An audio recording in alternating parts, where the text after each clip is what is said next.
రాష్ట్రంలో కూటమి ప్రభుత్వం అధికారంలోకి వచ్చి సంవత్సర కాలం అయినప్పటికీ ఎటువంటి అభివృద్ధి అనేది మాకు కనిపించడం లేదని వైసీపీ వాళ్ళైతే అంటున్నారు. దీన్ని మనం ఎలా చూడొచ్చంటారు? ఇప్పుడు వాళ్ళు 11 సీట్లకు పరిమితం అయిపోయి ఇంట్లో కూర్చొని కళ్ళబొల్లు మాటలు చెప్తా ఉన్నారు. అభివృద్ధి చెందలేదని వాళ్ళ ఇంటికి వచ్చి కనపడదు కదండి. ఈ రోజున రాష్ట్ర ప్రజలందరూ కూడా ముక్త కంఠంతో ఒకటే మాట చెప్తున్నారు. ఈ రోజున అభివృద్ధి జరిగింది, జరుగుతుంది అని చెప్పి. దానికి మనకు ఉదాహరణగా పునాదులతో సహా పీకేసినటువంటి అమరావతిని పునఃప్రారంభం కోసము మన మాన్యశ్రీ నరేంద్ర మోడీ గారు మళ్ళీ వచ్చి ఇక్కడ కార్యక్రమాలు, శంకుస్థాపనలు, అభివృద్ధి పనులు చేపట్టారు కదండి. ఇది అభివృద్ధి కాదా? విశాఖలో స్టీల్ ప్లాంట్ని ప్రైవేటీకరణ చేస్తే చేతకానితనంగా మెడలు ఉంచుతానని చెప్పి అక్కడ మోకాళ్ళ దండ వేసి దండాలు పెట్టి దశకాలు పెట్టి మనం అందరం వీడియోలు చూసే ఉంటాం.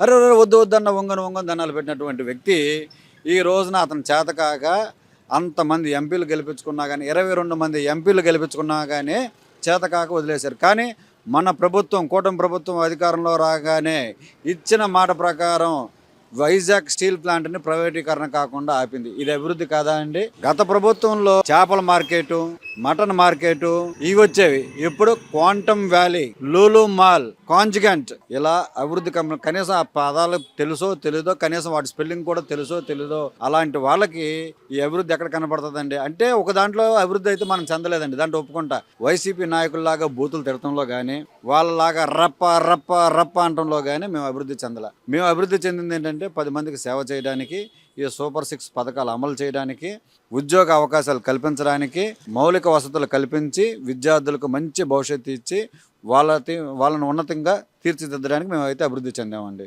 అంటే రాయలసీమని రత్నాలసీమ చేయడానికి అని చెప్పి హంద్రేవనేవాకి నీళ్ళు అయితే వదలడం జరిగింది సీఎం చంద్రబాబు గారు. అయితే అది కూడా ఒక పగటికలగానే మిగిలిపోతుంది, రాయలసీమకి నీళ్ళు అయితే వెళ్ళవు అని చెప్పి ఒక వాదన అయితే వైసీపీ వాళ్ళు వినిపిస్తారు. సరే, చాలా ఇక్కడ స్పష్టంగా ఒకటైతే అర్థం చేసుకోవాలండి. గత ప్రభుత్వంలో కేవలం కావాలని అసెంబ్లీ సాక్షిగా వీళ్ళేంటంటే చంద్రబాబు గారిని, మిగతా వాళ్ళని విమర్శించడానికి మాత్రమే స్లైడ్లు వేశారు.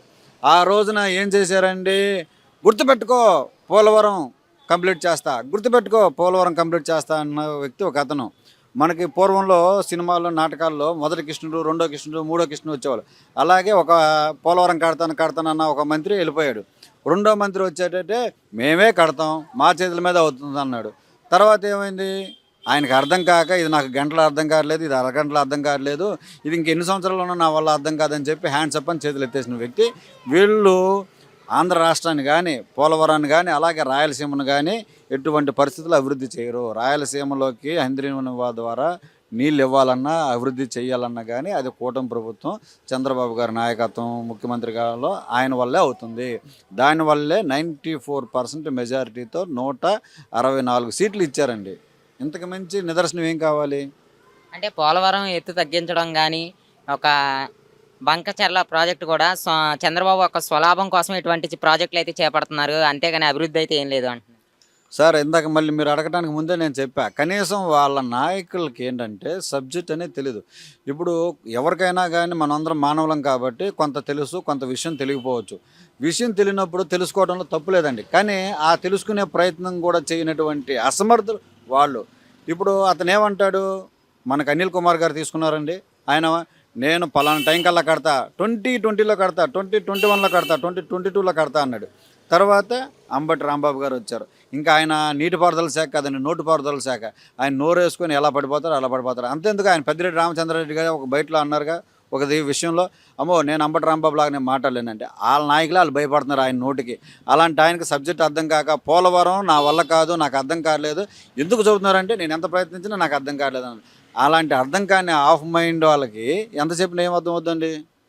అంటే ఒక అమరావతిని ఒక మరో సింగపూర్ లాగా చేద్దామని చెప్పి చంద్రబాబు గారు అనుకుంటుంటే అసలు 3 సంవత్సరాల్లో కాదు కదా, 30 సంవత్సరాల్లో కూడా రాజధాని నిర్మాణం అనేది జరగదు, అది ఒక కలగానే మిగిలిపోతుంది అంటున్నారు.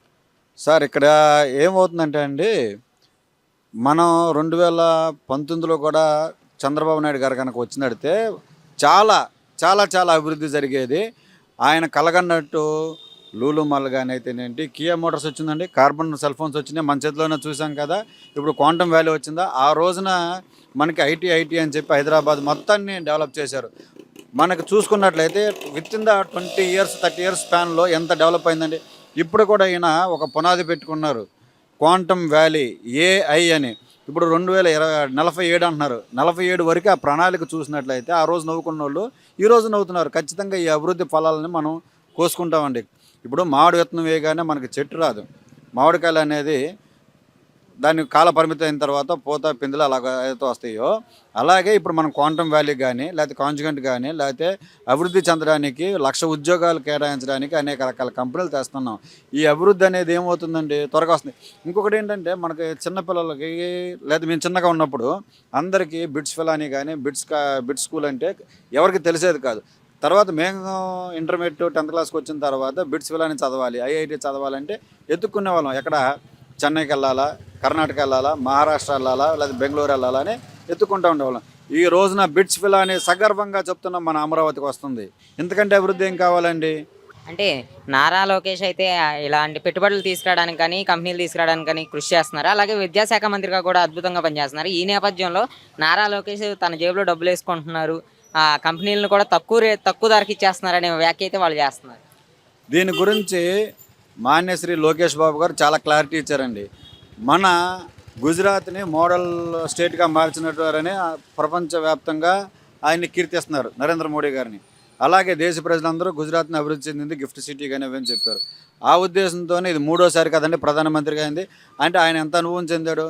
ఆయన్ని ఆదర్శంగా తీసుకొని ఏ విధంగా అయితే గుజరాత్లో కంపెనీస్కి టెండర్లు పిలిచి ఏ విధంగా అయితే మనకు వాళ్ళకి లబ్ధి చేకూర్చామో అలా లబ్ధి చేకూర్చి తద్వారా పెట్టుబడులు పెట్టించి మన పిల్లలకి ఉద్యోగ అవకాశాలు కల్పిస్తున్నారు, మన తలసరి ఆదాయం పెంచుతున్నారు, మన యొక్క జీవన భృతిని మారుస్తున్నారు.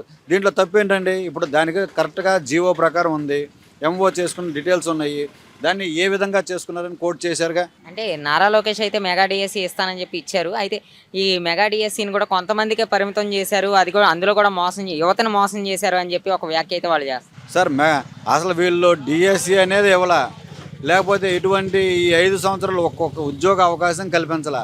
ఇంకొకటి ఏంటంటే అభివృద్ధి శూన్యం, రాజధాని శూన్యం. 3 ముక్కలాట ఆడారు, 3 ముక్కలాట అయిపోయింది. రాజధాని లేదు, నిరుద్యోగం లేదు, అంత నిరుద్యోగ వృత్తిలోనే ఉన్నారు, అంత అభివృద్ధి లేదు. కానీ మేము ఇచ్చిన మాట ప్రకారం ప్రతి ఒక్క హామీని అమలు చేసుకుంటూ వచ్చాం. పెన్షన్లు పెంచాం, గ్యాస్ సిలిండర్లు ఇస్తున్నాం ఈ రోజున.